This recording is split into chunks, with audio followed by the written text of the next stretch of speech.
Martine.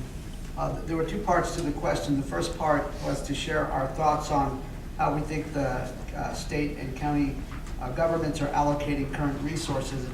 And my response to that question would be that I'm encouraged both at the state and the county level by how we are getting it in terms of how we should be investing our limited resources. At the state level, we've put a lot of emphasis on community-based mental health substance abuse treatment. We understand that it's much more cost-effective and it's much more humane, frankly, if we are investing in those community-based solutions and thereby addressing issues of recidivism, for example, and helping people through treatment, because oftentimes when people commit a crime and it's related to either mental illness or perhaps a substance abuse problem, treatment is a very appropriate course of action. So I'm encouraged that the state is getting it. We are investing dollars in things that work.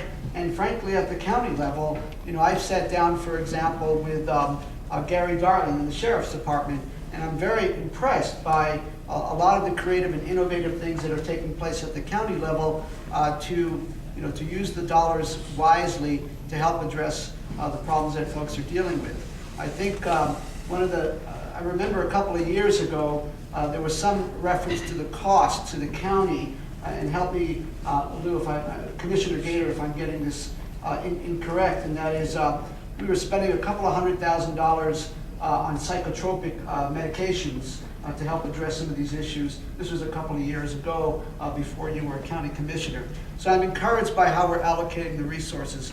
I think what we need to do as far as funding issues is to continue down the path that we are on, and that is to invest the dollars in community-based mental health solutions, substance abuse solutions, see what works. I mean, one role of government is to use public resources to leverage private resources and private innovation as far as solving these problems. So I think that is what we need to be doing.